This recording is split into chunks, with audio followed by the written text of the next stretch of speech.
You finally get the days off you were craving. The calendar clears, the messages slow down, the world goes a little quieter, and instead of relief, you feel strangely tense.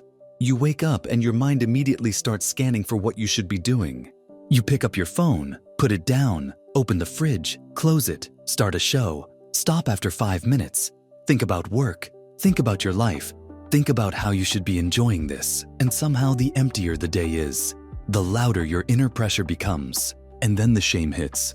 Why can't you just relax like a normal person? If that's you, you're not broken and you're not ungrateful. You're experiencing a predictable pattern that I'm going to call blank space anxiety. And by the end of this video, you'll know why unstructured holiday time can trigger restlessness and self-judgment, how to tell true rest from avoidance, and a simple toolkit you can use today to make the blank space feel safe instead of threatening. Here's the curiosity loop we'll close in a few minutes. The problem isn't that you don't know what to do with your time. The problem is that your nervous system doesn't trust emptiness, so it fills it with urgency. Let's name what's happening. Blank space anxiety is the uneasy, driven feeling that shows up when external structure disappears and your mind tries to replace it with internal pressure. It's not laziness. It's not a lack of gratitude. It's not proof you're failing at self-care. It's your brain responding to a sudden drop in cues. Fewer deadlines, fewer roles, fewer expectations, fewer signals telling you what matters right now. When those cues disappear, your mind doesn't simply become calm. For many people, it becomes vigilant because structure has been your safety rail for a long time. During the year, you might be tired, but you're guided. You have appointments, responsibilities, and a steady stream of next steps. In December, especially around Christmas and New Year, the external world pauses and your inner world becomes the main event. That's when old questions walk in like uninvited guests. Am I where I should be? Did I waste this year? What if I never change? What if I'm behind? And the blank space, instead of feeling like freedom, feels like exposure.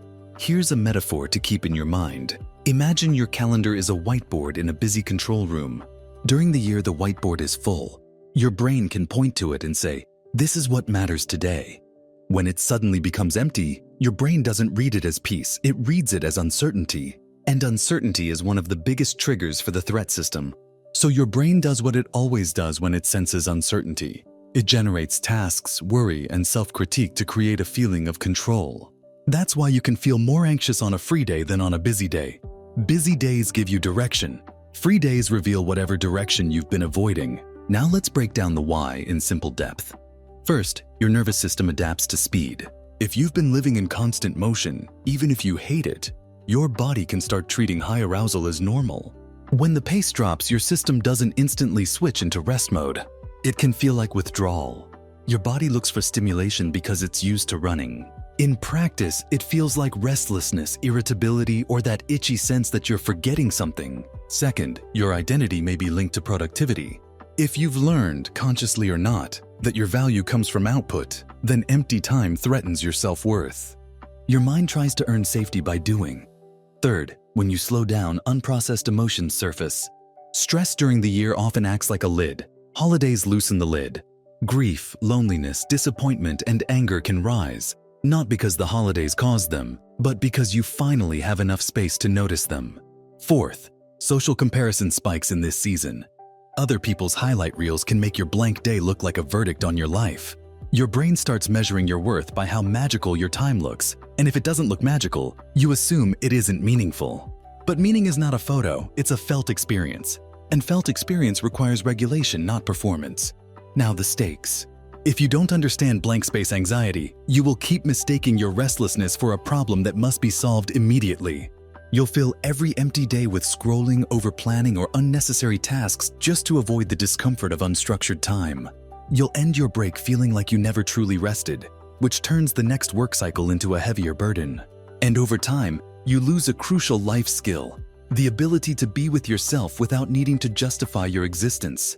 And that's not just about holidays. That affects your relationships, your creativity, your ability to hear what you actually want, and your capacity for joy. Because joy doesn't arrive when you're sprinting. Joy arrives when you're present enough to receive it. So we're not going to fight your restlessness with willpower.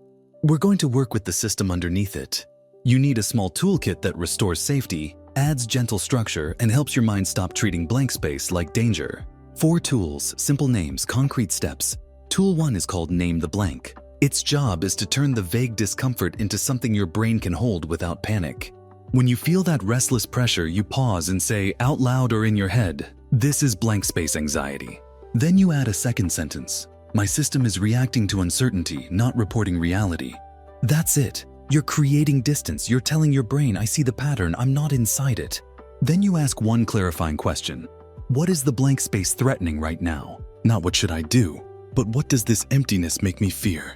For some people, it's fear of falling behind. For others, it's fear of feeling lonely. For others, it's fear of facing disappointment. You don't need a perfect answer. You just need a direction. Here's how it looks in a real moment.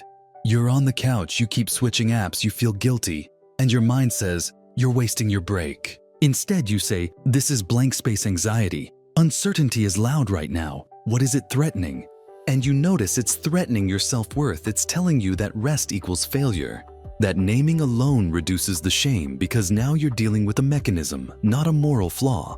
Micro-experiment for the next 24 hours. The first time you feel restless and empty time, name the blank and write down in one short phrase what the blank space threatens for you. That phrase becomes your map. Tool 2 is called the 2-anchor day. This is the antidote to the all-or-nothing trap where your day is either hyper-productive or completely collapsed into avoidance.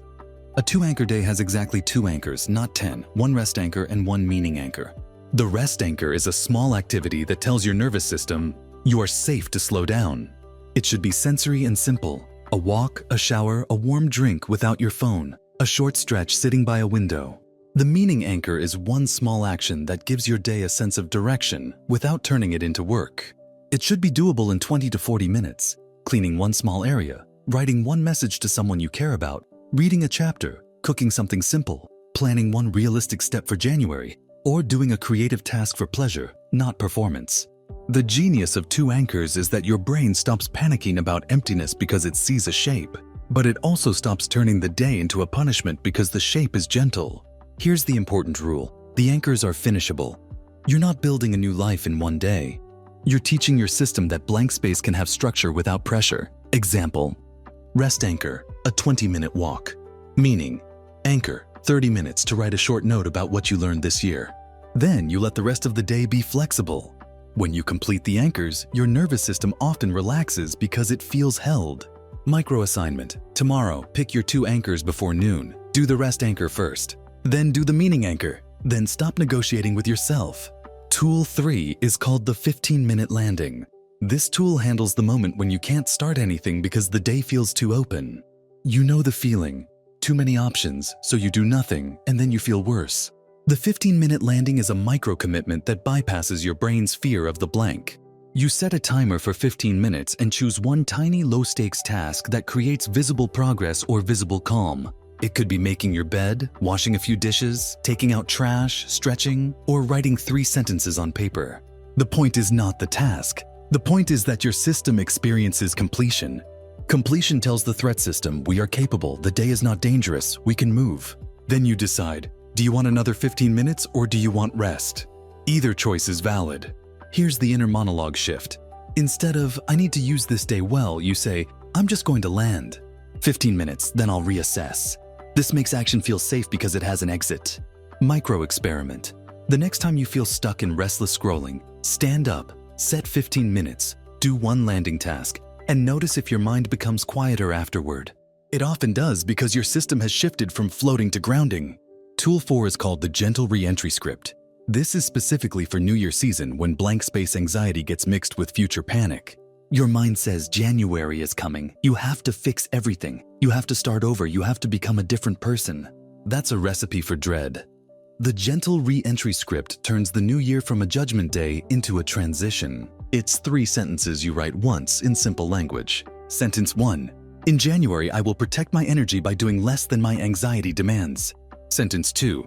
I will choose one small habit that proves I can keep promises to myself. Sentence 3. When I fall off, I will return without drama.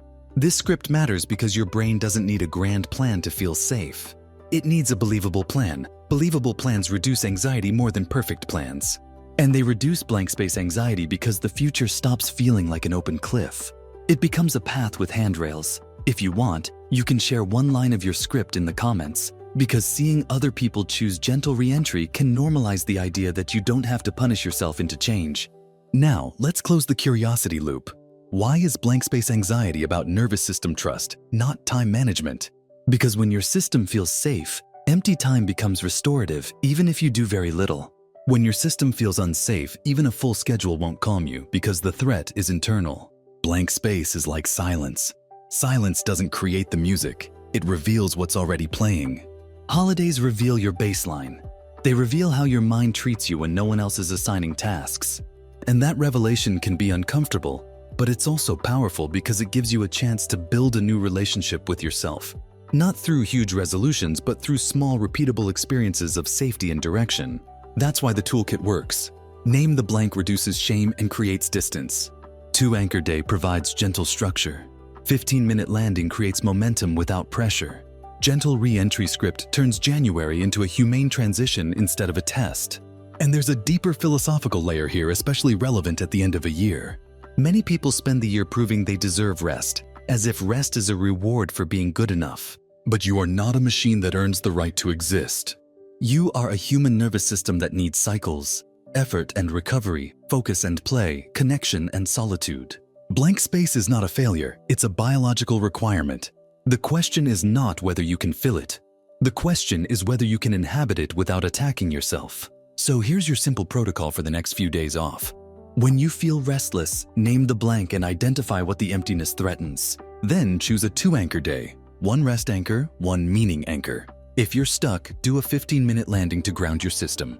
And when the new year pressure rises, write your gentle re-entry script so your brain knows the future has a handrail. If you try this, you'll notice something subtle but life-changing. You'll stop treating peace like a problem to solve.